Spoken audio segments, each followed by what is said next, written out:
Hi ಎಲ್ರಿಗೂ, ನಮ್ಮ ಅಡುಗೆ ಅರಮನೆ ಯೂಟ್ಯೂಬ್ ಚಾನಲ್ಗೆ ಸ್ವಾಗತ. ಇವತ್ತು ನಮ್ಮ ಅಡುಗೆ ಅರಮನೆಯಲ್ಲಿ ಹಾಗಲಕಾಯಿ ಗೊಜ್ಜು ಮಾಡ್ತಾಯಿದ್ದೀನಿ.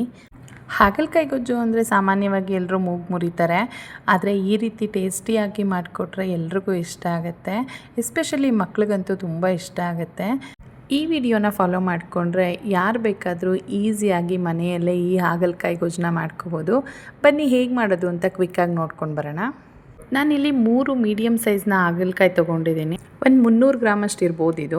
ಮೊದಲು ಒಂದು ಪಾತ್ರೆಗೆ ಈ ಹಾಗಲಕಾಯಿ ಮುಳುಗುವಷ್ಟು ನೀರನ್ನ ಸೇರಿಸ್ಕೊಂಡು ಇದಕ್ಕೆ ಒಂದು ಸಣ್ಣ ಸ್ಪೂನಷ್ಟು ಅರಿಶಿನ ಪುಡಿ ಸೇರಿಸಿ ಒಂದು 10ರಿಂದ 15 ನಿಮಿಷ ಇದನ್ನು ನೆನೆಸಿಡಬೇಕು.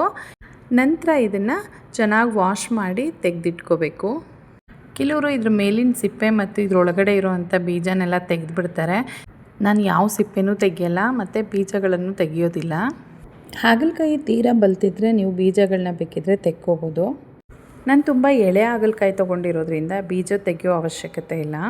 ಈಗ ಇದನ್ನು ಕಟ್ ಮಾಡ್ಕೊಳ್ಳೋ ವಿಚಾರಕ್ಕೆ ಬಂದರೆ ಕೆಲವರು ರೌಂಡಾಗಿ ಕಟ್ ಮಾಡ್ಕೋತಾರೆ, ಕೆಲವರು ಹೀಗೆ ಅರ್ಧ ಸೀಳಿ ಅದನ್ನು 2 ತುಂಡುಗಳು ಮಾಡಿಕೊಂಡು ಹೀಗೆ ಸಣ್ಣ ಕಟ್ ಮಾಡ್ಕೋತಾರೆ. ನನಗೆ ಸಣ್ಣ ಕಟ್ ಮಾಡ್ಕೊಳ್ಳೋದೇ ಒಂದು ಸ್ವಲ್ಪ ಕಂಫರ್ಟು, ಸೊ ನಾನು ಹಾಗೆ ಕಟ್ ಮಾಡ್ಕೊಂಡಿದ್ದೀನಿ.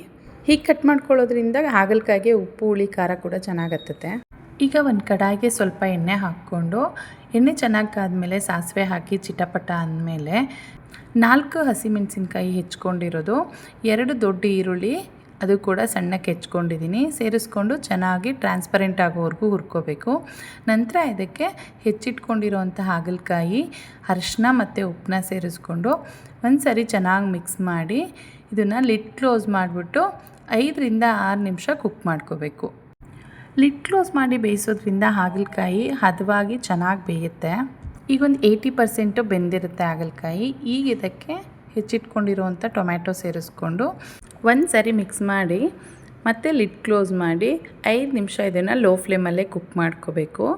ಈಗ ಇದಕ್ಕೆ ಹುಣಸೆ ರಸ, ಸ್ವಲ್ಪ ಗರಂ ಮಸಾಲ, 1 ಸ್ಪೂನಷ್ಟು ಸಾಂಬಾರು ಪೌಡ್ರು, 1 ಸ್ಪೂನಷ್ಟು ಅಚ್ಕಾರದ ಪುಡಿ ಸೇರಿಸ್ಕೊಂಡು ನಿಮ್ಮ ಕನ್ಸಿಸ್ಟೆನ್ಸಿಗೆ ಅನುಗುಣವಾಗಿ ನೀರನ್ನ ಸೇರಿಸ್ಕೊಂಡು ಒಂದು ಸರಿ ಮಿಕ್ಸ್ ಮಾಡಿ ಮತ್ತೆ ಲಿಡ್ ಕ್ಲೋಸ್ ಮಾಡಿ ಒಂದು 5ರಿಂದ 6 ನಿಮಿಷ ಲೋ ಫ್ಲೇಮಲ್ಲೇ ಕುಕ್ ಮಾಡ್ಕೋಬೇಕು. ಈಗ ಗೊಜ್ಜು ಮತ್ತು ಎಣ್ಣೆ ಸಪ್ರೇಟ್ ಆಗ್ಲಿಕ್ಕೆ ಶುರುವಾಗುತ್ತೆ. ಈ ಟೈಮಲ್ಲಿ ನಾವು 1 ಕಪ್ನಷ್ಟು ತೆಂಗಿನ ತುರಿನ ಸೇರಿಸ್ಕೊಂಡು ಒಂದು ಸರಿ ಮಿಕ್ಸ್ ಮಾಡಿ ಒಂದು 3 ನಿಮಿಷ ಇದನ್ನು ಲೋ ಫ್ಲೇಮಲ್ಲೇ ಹುರ್ಕೋಬೇಕು. ಕೊನೆಯದಾಗಿ ಇದಕ್ಕೆ ಹೆಚ್ಚಿಟ್ಕೊಂಡಿರೋವಂಥ ಕೊತ್ತಂಬರಿ ಸೇರಿಸ್ಕೊಂಡು ಒಂದು ಸರಿ ಮಿಕ್ಸ್ ಮಾಡಿಕೊಂಡ್ರೆ ರುಚಿಯಾದಂತಹ ಆರೋಗ್ಯಕರವಾದಂತಹ ಹಾಗಲಕಾಯಿ ಗೊಜ್ಜು ರೆಡಿಯಾಗುತ್ತೆ. ಈ ವಿಡಿಯೋನ ಕೊನೆಯವರೆಗೂ ನೋಡಿ, ಮಿಸ್ ಮಾಡದೆ ನೀವು ಕೂಡ ಟ್ರೈ ಮಾಡಿ ಹೇಗೆ ಬಂತು ಅಂತ ನಂಗೆ ಕಮೆಂಟ್ ಮಾಡಿ ತಿಳಿಸಿ. ಹಾಗೆ ನನ್ನ ಚಾನಲ್ನ ಸಬ್ಸ್ಕ್ರೈಬ್ ಮಾಡ್ಕೊಳ್ಳೋದು ಮರಿಬೇಡಿ. ಫೇಸ್ಬುಕ್ಕು ಮತ್ತು ಇನ್ಸ್ಟಾಗ್ರಾಮಲ್ಲಿ ಕೂಡ ನಾನು ಅವೈಲೇಬಲ್ ಇದ್ದೀನಿ, ಅಲ್ಲೂ ಕೂಡ ಫಾಲೋ ಮಾಡ್ಕೊಳ್ಳಿ. ನಿಮ್ಮ ಸಪೋರ್ಟು ನಂಗೆ ತುಂಬ ಮುಖ್ಯ ಆಗುತ್ತೆ. ಹಾಗೆ ಮತ್ತಷ್ಟು ಹೊಸ ರೆಸಿಪಿಗಳನ್ನ ಮಾಡಲಿಕ್ಕೆ ಪ್ರೋತ್ಸಾಹ ಕೂಡ ಸಿಗುತ್ತೆ. Thank you for watching and love you all.